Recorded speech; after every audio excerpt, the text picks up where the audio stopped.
ये लीजिएगा आप, ये भी लेंगे। ये रेखा यहाँ तक आ गई, जीवन रेखा। यहाँ से पूर्वार्जित पित्रार्जित की रेखा तो छोड़ दीजिए, अपने स्वार्जित रूप से यहाँ तक आकर बुद्धि रेखा तक लिख गई। उस रेखा में इस रेखा में अंतर है, देखिए भैया, भेद तो है। क्या भेद है? ये एक बड़ा त्रिभुज बन गया। मास्टर जी आप कहते थे कि एक रेखा पर स्वतंत्र रूप से त्रिभुज हो तो ही वो त्रिभुज है, मगर ये त्रिभुज कैसा हो सकता है? देखिए वास्तव में एक त्रिभुज नहीं है, ये जीवन रेखा का एक प्रवाह है, बुद्धि रेखा की एक गति है, ये धन रेखा की गति है। ये तीनों मिल गए त्रिभुजाकार में है। बाकी रेखाओं के विषय में ये बात कहता तक नहीं मैं। हाँ, या मुंह खोलूंगा, ये बहुत ही अच्छा लक्षण है। इसको को कहते हैं बृहत त्रिभुज, बहुत बड़ा भीम त्रिभुज। ऐसे व्यक्ति कैसे फल पाते हैं? इस आयु से शेष जीवन तक करोड़पति, लखपति की बात नहीं। कहीं नुकसान बता रहे थे ना, यहां से निकलकर पूर्वार्जित रेखा अलग है, यहां रुक गई। यहां से निकली हुई रेखा नहीं, स्वार्जित रूप से रेखा निकली है, ये बृहत त्रिभुज बन गया। बृहत त्रिभुज की महत्ता ये की बताऊंगा मैं। स्थायी रेखा, स्थिर रेखाएं जो यहां होती है रिसीवर, ये रेखाएं जितना फल देंगे, जितनी संपत्ति देगी, उतनी संपत्ति। क्या आप कहिए कि ये रेखाएं नहीं, ये बृहत त्रिभुज है, बस है, बस है। ये जितना काम करेगा ये भी उतना ही काम करेगा। ये है वो है, दोनों के दोनों है, करोड़ करोड़ और बढ़ाओ, और भी भाग्यवान है। यानी ये भी स्थिर रेखा है, ये सही स्थिर रेखा, स्थायी रेखा तो ये है। इसी स्थायी स्थिर रेखा कदापि नहीं कहना चाहिए। मैं कहता हूं कि बृहत त्रिभुज, इसका फल मात्र ये बता रहा हूं मैं कि स्थायी रेखाएं जितनी महत्वपूर्ण है, उतना ही महत्वपूर्ण त्रिभुज ये बृहत त्रिभुज है। अगर ये इसे पार करके यहां जाएगी, खत्म उसका फल। इसको बृहत त्रिभुज नहीं बोलते हैं। एकदम बुद्धि रेखा तक रुक जाना। अब इस बृहत त्रिभुज कैसे बोलते हैं? आगे चल गई। कभी कभी क्या होती वे नाना प्रकार, अरे इनकी गतिविधियों को देखेंगे तो हम परेशान हो जाते हैं, बड़े बड़े शास्त्रज्ञ परेशान हो जाते हैं। क्या गतिविधियां हैं? भाग्य रेखा, यहाँ रहने वाली भाग्य रेखा, बस वही फल। हजारों फल, हजारों प्रकारों की रेखाएं हैं। ये रेखा एक निकली, यहां से स्वार्जित, पूर्वार्जित, पित्रार्जित रुक गई। यहां रेखा नहीं है। फिर इसके यहां बिल्कुल रेखा नहीं है, और यहां से सीधे इसी पर और एक रेखा निकली है। अरे वाह, ये नई चाल है। ये कैसी चाल है? हाँ, यहां से लेकर 42 साल तक इतना कमाएगा, इतना कमाएगा खूब, दोनों हाथ भर, दोनों हाथों से परिश्रम किया। दोनों हाथ हैं, रिसीवर तो ही है, एक या दो। फिर यहां क्या होगा? यहां नष्ट होगा, कष्ट होगा, दिक्कतों का सामना करना पड़ेगा। क्यों?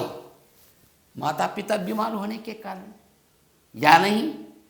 उनके जो व्यापार माता पिता करते थे एकदम लूटी हो गई, बड़ा नष्ट आ गया। बच्चे के रूप में ये संभाल लेगा, संतान के रूप में। यहाँ नष्ट आ गया नहीं, संतान की वजह से नष्ट हो गया। हाँ, 7 साल या 14 साल कठिनाइयों को उठाएगा। यहाँ नष्ट ही है नहीं। पत्नी ही बड़ी बीमार हो गई, हॉस्पिटल में एडमिट हो गई, बहुत बड़ा खर्चा, संभाल नहीं सकता, हानि ही। व्यक्ति कारण ये होंगे नहीं, कारण कई हो सकते हैं। मैं फल मात्र बता रहा हूं। इस आयु में धन होकर भी उनकी परिस्थिति क्वेश्चन मार्क जैसा रहे। क्या कर पाऊं? यह बहुत बड़ा प्रश्न है इनके सामने। सवाल का जवाब तो देकर ही रहेगा। आप कैसे बोलते हैं? है ना ऊपर रेखा निकली है, बस 7 या 14 साल तक कठिनाई उठाएगा, उसके बाद फिर पूर्ण रूप पूर्व के दर्जा ही। यहां से यहां तक आई है तो कठिनाई आ गई है, कठिनाइयों का सामना करेगा और जीतेगा जरूर। कैसा कह रहे हैं कि ये रेखा दिखाई पड़ रही है कि पूर्व वैभव को फिर प्राप्त करेगा। पूर्व वैभव क्या है? करोड़पति, फिर करोड़पति। यहां देखकर कोई पंडित पूछेगा, बंधु क्या आपने यहाँ 1-7 साल, कम से कम 14 साल आपने कठिनाई उठाई है किसी की वजह से, परिवार के सदस्य को? काफ़ी कठिनाई उठाई। क्या बहुत दिक्कत होगी? दिक्कत तो हुई है, धन का नष्ट भी हुआ है, मगर दलिंदर तो नहीं बना। फिर आज सुखी हूँ, मैं आज करोड़पति हूँ, मैं संपन्न हूँ, मैं संतुष्ट हूँ। कैसे बोल रहे? फिर ये रेखा आ गई। अरे ये रेखा हो न हो बाबा, यहाँ तो ये 2 रेखाएं हैं ना, रिसीवर्स हैं, रिसीव कर लेंगे। ये धन को कभी हाथ पसारने नहीं देंगे। कठिनाई, हाँ कठिनाई तो कठिनाई है, किनके आंसू आंसू नहीं बहेंगे। कठिनाई आने पर होते हैं, खुश आने पर संतुष्ट होते हैं।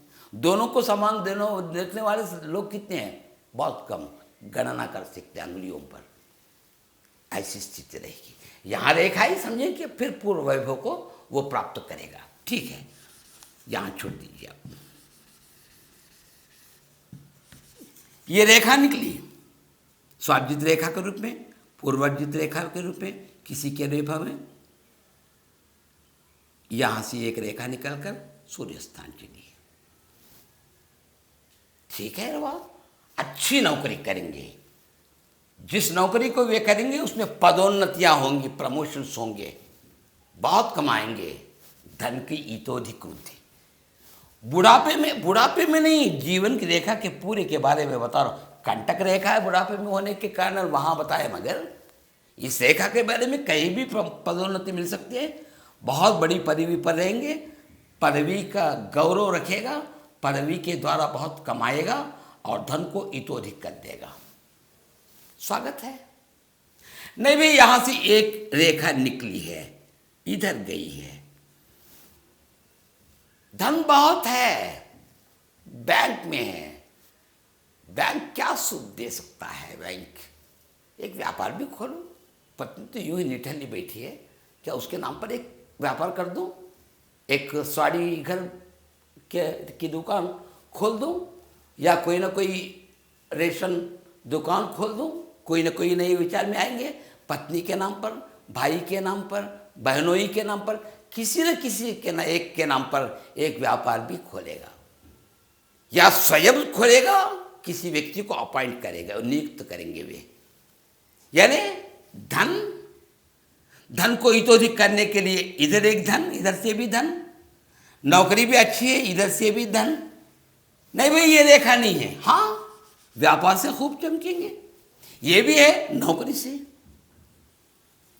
नौकरी से धन बढ़ना, धन को नौकरी में और भी आगे ले जाना, वो और चीज है। यहां भी इधर भी एक रेखा गए, और भी सुंदर, क्योंकि गुरुस्थान में गए, धन है, करोड़पति है, पैसे पैसे, गौरव है, नौकरी है, व्यापार है। अरे वाह, किसकी कमी? रिसीवर है, स्वार्जित है, पूर्वार्जित है। यहीं से एक रेखा पत्नी के सहायक रेखा है, ससुराल से भी मिली है। अरे बाप रे, क्या किसी व्यक्ति को इतनी रेखाएं रहती है? क्यों नहीं रहती हैं? अगर कोई आपके 500 करोड़ के अधिपति होंगे, जाकर देखिए कितनी रेखाएं उनमें मिलकर रहती। प्रयत्न कीजिए ना, प्रयत्न कीजिए, चाह कर मुझ पर पूछिए। हाथ हिलाते समय, बताते समय तो धनी है। बिना पूछे ही भविष्यवाणी कहना बिल्कुल बेकार है। अगर पूछेंगे तो बताइए। भाई वास्तु शास्त्रज्ञ होते हैं, ठीक, मैं वो वे वास्तु के बारे में जानते हैं, इस घर में कहाँ लोप है, कहाँ अधिक है, किसका गुण है, किसके दुर्गुण है। अगर पूछेंगे बताइए कि ये दिशा ठीक नहीं, यहाँ पर ये बौली नहीं होनी चाहिए, बदल दीजिए बोलते हैं। पूछेंगे तो मैं उस ज्ञान, मुझे उसका ज्ञान है, मैं वास्तु जानता हूँ करके यहाँ ये विधि ठीक नहीं, यहाँ ये कोना बढ़ गया, आपको नष्ट ही नष्ट होगा अगर बोल देंगे, तब तक नष्ट किस चिड़िया का नाम है वो नहीं जानता बेचारा। इनके कहने के बाद नष्टों का सामना करता रहेगा। क्यों ये बेकार बातें करते हैं।